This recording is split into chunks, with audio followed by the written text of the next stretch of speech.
नमस्कार, बहुत स्वागत है आप सभी का। मैं हूं आपके साथ चेतन पाठक। तुम्हारे पांव के नीचे कोई जमीन नहीं, कमाल यह है कि फिर भी तुम्हें यकीन नहीं। सदन में दुष्यंत कुमार की कविता की ये लाइनें पढ़कर प्रधानमंत्री नरेंद्र मोदी ने ऐसा हमला किया कि विपक्ष छटपटाता रह गया, जिसके बाद कांग्रेस की बयानबाजियां शुरू हो गईं। तमाम बातें बोली जाने लगी, लेकिन अब चुनाव नजदीक आते ही कांग्रेस पार्टी में बगावत के सुर जैसे सुनाई देने लगे। वैसे ही एक बार फिर ये लाइनें भी याद आ गई हैं। बात करें हरियाणा कांग्रेस की, तो पूर्व प्रदेश अध्यक्ष और पूर्व केंद्रीय मंत्री कुमारी सैलजा ने यमुनानगर में मीडिया से बातचीत करते हुए अपनी पार्टी के कार्यक्रम पर ही सवाल खड़े कर दिए और हुड्डा शासनकाल के 10 सालों के कार्यकाल में उत्तर हरियाणा के क्षेत्र की अनदेखी की बात भी उन्होंने कही है। लेकिन अब यह कोई पहली बार नहीं है जब कुमारी सैलजा ने संगठन न बनने और अपनी और कार्यकर्ताओं की अनदेखी की बात कही हो। इससे पहले भी वो ये बात कह चुकी हैं। किरण चौधरी और तमाम ऐसे नेता हैं जो इस तरह की बात रख चुके हैं। लेकिन सवाल यह है कि इस सब के बावजूद कांग्रेस में सब सही होने की बात पार्टी के बड़े पदाधिकारी करते रहते हैं।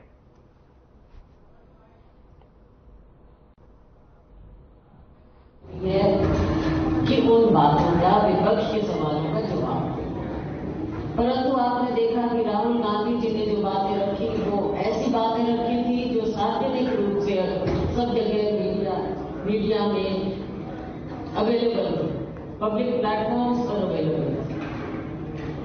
वो बातें राहुल गांधी जी ने उठाई। पहली बात आप देख लीजिए कि उनकी बात को और राज्यसभा में हमारे नेता प्रतिपक्ष, हमारे कांग्रेस के अध्यक्ष खड़गे जी की बातों को एक्सपेंड कर दिया गया। ऐसा पहले नहीं हुआ है। अनपार्लियामेंट्री बातों को भी एक्सपेंड किया जाता है, ये भी हमारी प्रथा रही है संसद में।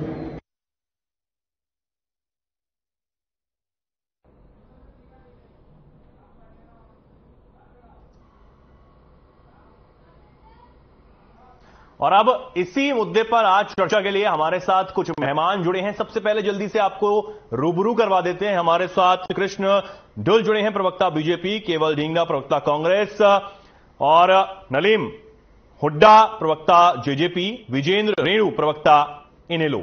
आप सभी मेहमानों का बहुत स्वागत है आज की इस डिबेट में। मैं सबसे पहले सीधा नलीम हुड्डा जी के पास आना चाहूंगा, प्रवक्ता जेजेपी हैं। सर, तमाम बातें चल रही हैं, आज की डिबेट का मुद्दा भी आपको मालूम है कि कांग्रेस में किस तरह की बयानबाजियां हो रही हैं और जो भी चीजें चल रही हैं, क्या कुछ आपकी प्रतिक्रिया है? आप अपनी प्रतिक्रिया दे दें ताकि हम आगे फिर सबसे प्रतिक्रिया लें और इस जो डिबेट है उसको आगे बढ़ाएं।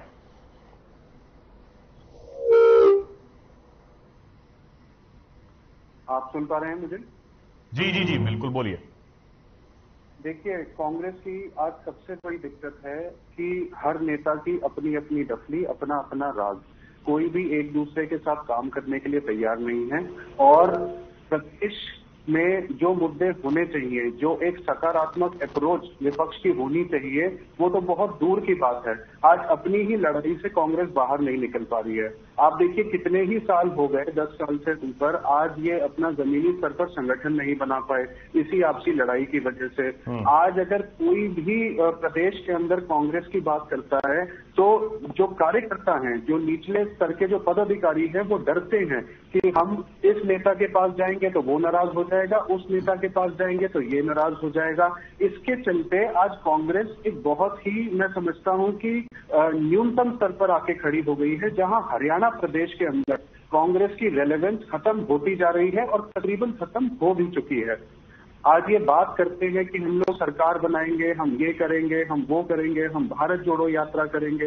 मेरा ये मानना है कि सबसे पहले कांग्रेस ही जोड़ो यात्रा करनी चाहिए, उसके बाद ये भारत को जोड़े, उसके बाद जनता के बीच में जाने का काम करें।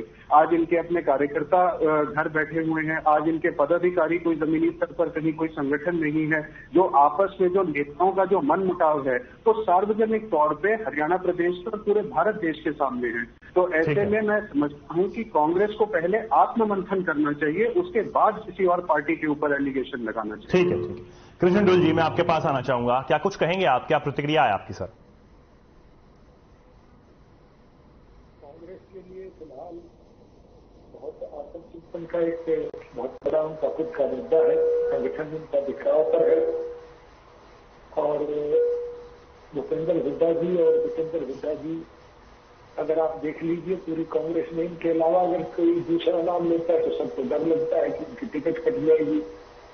10 वर्षों से इन लोगों का कोई संगठन नहीं है और आपस का इनका तालमेल अगर आप देखोगे तो कांग्रेस भी हरियाणा में आज भी 4-5 तो कांग्रेस है ही, चाहे रणदीप सुरजेवाला कांग्रेस है, चाहे शैलजा कांग्रेस है, चाहे कप्तान अजय सिंह यादव कांग्रेस है, चाहे किरण चौधरी कांग्रेस है। तो इनका अपना एक जो सिस्टम है वो इनका खुद का विषय है। भारतीय जनता पार्टी को तो इससे कोई लेना देना नहीं। भारतीय जनता पार्टी के लिए तो एक अच्छा अवसर है कि आपस का जिनका कुर्बा बिखरा हुआ है तो हम लोगों का तो ध्यान जो है वो प्रदेश के विकास की तरफ है। हमारा एकमात्र देश चाहे वो केंद्र की सरकार है चाहे वो प्रदेश में मनोहर जी की सरकार है, हमारा एक ही नारा है कि हरियाणा एक, हरियाणवी एक, और विकास के नाम पर हम लोग जो है इतना लोगों को आगे लेकर के जाएंगे। हरियाणा प्रांत में जो हम पिछले 8-8.5 वर्षों में जो हमने दिया है इस बात का परिणाम है कि हम लगातार 3 बार सरकार जो है वो हरियाणा में बनाने जा रहे हैं। ठीक है, ठीक है। विजेंद्र जी मैं आपके पास आना चाहूंगा, क्या कुछ कहेंगे आप? देखिए चेतन जी, हरियाणा प्रदेश में कांग्रेस नाम की कोई पार्टी नहीं है। इंडियन नेशनल कांग्रेस नहीं है। हाँ, भूपेंद्र हुड्डा कांग्रेस है, ये अगर कहें तो ज्यादा उचित रहेगा, क्योंकि इंडियन नेशनल कांग्रेस जो है वो कांग्रेस होती है सभी नेताओं का एक समूह जिससे मिलकर के चलते हो और मान सम्मान बराबर का मिलता हो। लेकिन जब केवल मात्र एक व्यक्ति की चलनी शुरू हो जाती है किसी भी संगठन में, तो वो संगठन कोई संगठन किसी पार्टी का नहीं बल्कि व्यक्ति का संगठन हो जाता है। और वो एक वैसे आज में कांग्रेस पार्टी एक रीजनल पार्टी की तरह से काम कर रही है जिसका स्वामी एक है। उस स्वामित्व के तहत पार्टी काम कर रही है। और दूसरी बात, जब 2005 में कांग्रेस पार्टी का सत्ता बनी थी हरियाणा प्रदेश में, आपको याद होगा उस टाइम 67 सीट लेकर के कांग्रेस पार्टी ने प्रचंड बहुमत प्राप्त किया था। उसके बाद जो है ये 40 पर आई और फिर 15 पर आई और 2019 में ये बड़े प्रसन्न होकर के कहते कि हमारी दोबारा से 31 सीट आ गई और यदि कहीं ना कहीं ठीक से चुनाव होता तो हम सत्ता बना लेते। लेकिन ये इस बात को भूल जाते हैं कि 2019 में जो उनकी सीटें आई थी उसका रीजन भी इंडियन नेशनल लोकदल पार्टी की में एक विभाजन हुआ और उस विभाजन के कारण जो हमारे वोटर थे वो कहीं न कहीं कंफ्यूजन में आ गए कि हाँ क्या। तो फिर उन्होंने सोच लिया था क्योंकि पार्टी में बिखराव हो चुका है और कहीं न कहीं कांग्रेस ही भाजपा को हरियाणा प्रदेश से तुलना कर सकती है, इसलिए वो वोटों का विभाजन हुआ और कुछ वोट जो है ना जेजेपी के पाले में चले गए, कुछ कांग्रेस के पाले में चला गया, सीटें आ गई। अदरवाइज तो 2019 में इन्होंने 10 से नीचे रहना था, ये गारंटीड है। अब क्योंकि देखिए दोबारा से फिर इंडियन नेशनल लोकदल पार्टी मजबूती के साथ और बहुत तेज गति के साथ उभर करके आ रही है और जो परिवर्तन यात्रा के माध्यम से चौधरी अभय सिंह जी चौटाला जो एकमात्र लोकप्रिय नेता हरियाणा प्रदेश के बने हैं, उसके कारण दोबारा से पार्टी आ रही है और कांग्रेस पार्टी और भारतीय जनता पार्टी दोबारा से 2.5 के आंकड़े के नीचे चले जाए, इसमें भी कोई ज्यादा अतिशयोक्ति नहीं होगी और कोई अतिशयोक्ति कहने वाली बात नहीं होगी। ये हालात कांग्रेस पार्टी के आज हरियाणा प्रदेश के बने। ठीक है। अब मैं आना चाहूंगा केवल ढींगरा जी के पास। केवल जी, तमाम बातें आपने सुनी, तीनों प्रवक्ता जो साथी हैं आपके उनकी बातें आपने सुनी और क्या कुछ कहेंगे आप, यही बता दीजिए। और सबसे बड़ी बात यह है कि लगातार जो आपके पार्टी के कार्यकर्ता हैं या जो नेता हैं वो लगातार ऐसी बातें बोल रहे हैं, मीडिया के सामने ये बात भी बोल रहे हैं और खुले तौर पर भी उनकी तरफ से ये बातें बोली जा रही हैं। उस पर आप क्या कुछ कहेंगे? साथ ही कुमारी शैलजा ने जो आपकी तरफ से कार्यक्रम चलाया गया उस पर भी सवाल खड़े किए। उन्होंने कहा कि इसका कोई औचित्य नहीं है, समझ ही नहीं आ रहा क्यों चलाया जा रहा है।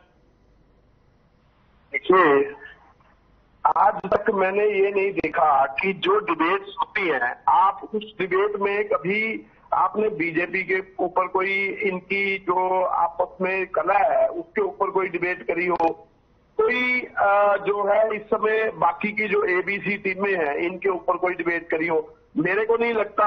मैं करीबन 9 साल से मीडिया में प्रवक्ता के रूप में आता हूं, मैंने नहीं देखी कोई भी डिबेट बीजेपी के ऊपर हो रही हो। हाँ, कांग्रेस के ऊपर जरूर होती है सर, बिल्कुल होती है डिबेट, सबके ऊपर होती है, सब चर्चाएं होती हैं, सारी नहीं, मीडिया आपको कवरेज ये होती है। आपकी तरफ से सर ये भी कहा जाता है कि विपक्ष को नहीं सर, आपकी तरफ से ये भी कहा जाता है कि विपक्ष को कवर नहीं किया जाता है, जबकि सब कुछ कवर किया जाता है।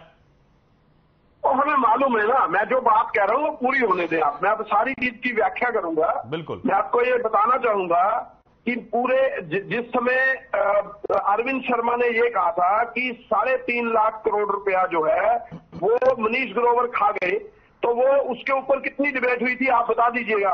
अभी अनिल विज ने कहा कि सीआईडी जो है वो आंख और कान जो होती है वो मेरे पास नहीं है, तो सीआईडी जब उसके पास आंख और कान नहीं है तो वो आंख और कान के बगैर होम मिनिस्टर है। इसके ऊपर कितनी डिबेट हुई है मुझे बता दीजिए। वीरेंद्र सिंह ने जो अभी कटाक्ष किए, सवालों का जवाब आप देंगे, डिबेट ठीक है, डिबेट वाले मुद्दे पर हम लोग बात करेंगे। अब आप ये कहेंगे कि किसानों के मुद्दे पर बात नहीं हुई, किसानों के मुद्दे पर डिबेट होती है। एंकर महोदय मेरी बात सुनिए, आपके सवालों के जवाब ही तो मैं दे रहा हूं, वही तो बता रहा हूं कि आप लोग क्या शीशा दिखाते हो, वही शीशा मैं आपको दिखाना चाह रहा हूं। आप मेरा शीशा भी तो देखिए। जेजेपी जो है उसके ऊपर वीरेंद्र सिंह जी आरोप लगाते हैं कि हम चुनाव लड़ेंगे, जेजेपी चुनाव नहीं लड़ेगी, तो जेजेपी और बीजेपी भागीदार है। उसके ऊपर कितनी डिबेट करी आपने, इसके ऊपर कितनी डिबेट करी जब राव इंद्रजीत कहते हैं कि जो काम है वो सारे चंडीगढ़ के ऑफिस में होते हैं, मेरे इधर से कोई काम होता ही नहीं है, उस पर कितनी डिबेट हुई है। आप बताइए, जब डिबेट आप लोग करते ही नहीं है तो आप कहते हैं हमने इतनी डिबेट करी है। और दूसरी बात आई है, अब मैं बताता हूं शैलजा जी के ऊपर जो बात करते हैं, जिस तरीके से 9 साल में हरियाणा लूटा पिटा, उसके ऊपर कितनी डिबेट हुई है। इन्होंने 3 बार हरियाणा जलाया, उसके बाद इन्होंने किसानों को 1 साल तक रुलाया, 750 किसान शहीद हुआ, उसके ऊपर कितनी डिबेट इन्होंने किस हिसाब से करी है कि जो बीजेपी जो है जिस तरीके से महानुभाव मुझे मालूम नहीं कौन सी पार्टी के हैं, वो ये बोल रहे थे कि जो है बीजेपी ने काम किया और कांग्रेस ने कोई काम नहीं किया। हमारे टाइम के अंदर जो 2300 करोड़ का बजट था वो 38,000 करोड़ का हुआ था, 14 गुना बढ़ा। इनके टाइम पे क्या हुआ, इनके टाइम पे आज बेरोजगारी दर में हरियाणा नंबर 1 है, क्राइम में हरियाणा नंबर 1 है, और ये इस समय जो बिजनेसमैन है उनकी जितनी बुरी हालात है वो सब आपको मालूम है, और कर्मचारियों की क्या हालात है वो सब मालूम है, और कितने कांड हो गए। आप अभी सरपंचों के ऊपर कितना बड़ा लाठीचार्ज हुआ पंचकुला के अंदर, वो हरियाणा की जनता देख रही है। इसी तरीके से कोई ऐसा वर्ग नहीं है जो बीजेपी से छूट रहा हो जिसको लाठियां नहीं पड़ी है। बिल्कुल दिखाया था सर, हमने भी दिखाया था, वो सवाल भी पूछा था कि लाठीचार्ज हुआ है जी, बिल्कुल उस पर डिबेट भी हुई थी। सुन लीजिए ना, मैं बता रहा हूं ना, इतने महानुभाव बैठे हैं जो ये कह रहे हैं कि कांग्रेस के टाइम, अभी तो जो राज इनका जाने वाला है, इनके कितने आदमी कांग्रेस के अंदर। आप उस सवाल का जवाब तो दे दीजिए, ठीक है, आपने अपनी तमाम बातें रखी, आप उस सवाल का जवाब तो दे दीजिए कि कुमारी शैलजा जी जो बात कर रही हैं, क्योंकि भूपेंद्र सिंह हुड्डा जो पूर्व मुख्यमंत्री हैं वो पहले ही कह चुके हैं, इशारा दे चुके हैं, माफ कीजिए, कि उनका ये आखिरी चुनाव है, और उसके बाद ये तमाम बातें इशारा दे चुके हैं। मैंने कहा इशारा दे चुके हैं, उन्होंने कहा है कि उनकी उम्र हो चुकी है। ठीक है, ठीक है, मैंने ये नहीं कहा कि उन्होंने कहा है, मैंने ये कहा कि वो ये कह चुके हैं कि उनकी उम्र है, इस बात को वो पब्लिक के सामने रख रहे थे। और उसके बाद उम्र तो अनिल विज की, और उसके बाद मुख्यमंत्री के दावेदार है, उम्र तो अनिल विज की, और उसके बाद सर लगातार जो पार्टी के कार्यकर्ता हैं वो ये बात कह रहे हैं, बल्कि तो कुमारी शैलजा तो पूर्व प्रदेश अध्यक्ष भी हैं। पहले सोचने से पहले बोलने से पहले सोचा कीजिए। उम्र सबकी होती है, उम्र चौटाला साहब की भी है, ठीक है, उम्र तो अनिल विज की भी है, और उम्र तो खट्टर साहब की भी है, इसमें क्या है, उम्र सबकी होती है, उम्र की कोई इश्यू नहीं है इसमें। और दूसरी बात ये बता रहा हूं, आपने उम्र के ऊपर अगर पाबंदी लगाई है तो वेट करिएगा, मुझे वो ऑर्डर दिखाइएगा जिसके ऊपर उम्र पे पाबंदी लगी हो। सर मैंने कब कहा कि उम्र के ऊपर कोई पाबंदी है, कब कहा मैंने? तो फिर इस करके आप कहिए, मत कहिए ना ये बातें। आप आइए लाइन पे। ये जो दूसरे महोदय बैठे हैं जो चैनल के ऊपर तीसरे, मुझे पता नहीं है कौन सी पार्टी के हैं, मैं सुन नहीं पाया हूं। बीजेपी से हैं सर, मैं बता देता हूं, बीजेपी से हैं, जेजेपी से हैं। कृष्ण जी की बात नहीं कर रहा मैं, जो दूसरा तीसरा प्रवक्ता है उनकी बात कर रहा हूं। बीजेपी से, जेजेपी से और इनेलो से हैं। कृष्ण गोंडिया तीसरा कौन है? इनेलो से हैं, बीजेपी से हैं और जेजेपी से हैं। तो मैं भी तो कह रहा हूं ना, जेजेपी से कौन है, क्या नाम है इनका? जेजेपी से हैं नलीम हुड्डा। अलीम हुड्डा जी को बताना चाह रहा हूं। नलीम हुड्डा सर, सुनिए, इनको मैं बताना चाह रहा हूं कि ये बीजेपी से चुनाव लड़ेंगे या जेजेपी से चुनाव लड़ेंगे या अलग दल बना के चुनाव लड़ेंगे, या आप किस तरह से लड़ेंगे ये बताएं अपना।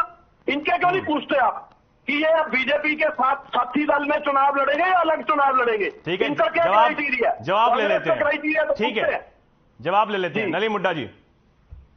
जी ढींगड़ा साहब ने सारी बातें कर ली, लेकिन जो सवाल उनसे पूछा गया था वही सवाल का जवाब वो नहीं दे पाए।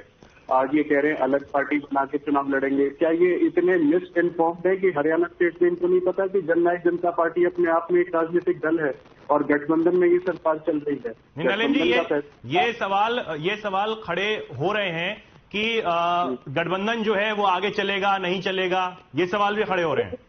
तो वो शीर्ष नेतृत्व का डिसीजन है। अभी चुनाव में 1.5 साल बकाया है। 1.5 साल बाद जब ये कार्यकाल पूरा होगा तो दोनों पार्टियों का जो शीर्ष नेतृत्व है वो बैठ के इस बात पे निर्णय लेगा।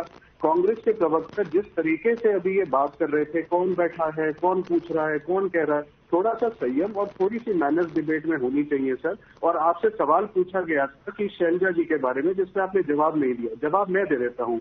कांग्रेस में क्या है कि अभिव्यक्ति की जो आजादी है वो बिल्कुल खत्म हो चुकी है। हमारे बारे में बोल रहे हो, अपना तो बताओ। यमुना पार पहुंचाने के लिए चुनाव लड़ोगे, इधर के लिए चुनाव लड़ोगे, अब आप यमुना पार पहुंचाओगे? ठीक है, जवाब भी तो सुन लीजिए। ठीक है, बीच में ना बोले। ऐसे यही तो पूछने जा रहा हूँ, यमुना पार पहुंचाओगे कैसे करोगे? अरे बीच में ना बोले। और ये ठीक है नलीम हुड्डा जी, बात पूरी कीजिए जल्दी अपनी। तो जो जितने भी जो कांग्रेस में जो बड़े नेता हैं वो आज इतना फ्रस्ट्रेटेड और इंसल्टेड फील कर रहे हैं कि उनके पास कांग्रेस से बाहर जाने के अलावा कोई विकल्प नहीं बचता। उदाहरण के तौर पे गुलाम नबी आजाद साहब, उदाहरण के तौर पे आरपीएन सिंह जी, उदाहरण के तौर पे ज्योतिरादित्य सिंधिया जी और अनेकों ऐसे नाम जो लाइन से कतार से कांग्रेस छोड़ते जा रहे हैं। वो सिर्फ इसलिए कि एक जो डिक्टेटरशिप मॉडल कांग्रेस के अंदर आ गया है, कोई व्यक्ति अपनी बात नहीं रख सकता। आज हरियाणा में भी मैं समझता हूं कि चाहे वो शैलजा जी हो, चाहे वो सुरजेवाला जी हो, चाहे वो कप्तान अजय यादव जी हो, या चाहे वो कोई अन्य नेता हो, आज उनका जो स्थान है हरियाणा के अंदर वो कहीं पर भी दिखाई नहीं देता। सिर्फ एक परिवार और सिर्फ एक व्यक्ति के इशारे पे क्या करना है किसी के स्थान का? और अपनी बात बताओ ना, जेजेपी से लड़ोगे या बीजेपी के साथी दल से लड़ोगे या यमुना पार बताओगे? अपना तो बता नहीं रहे, मेरी बात कर रहे हो ना। बात पूरी होने दें। नहीं बता रहे।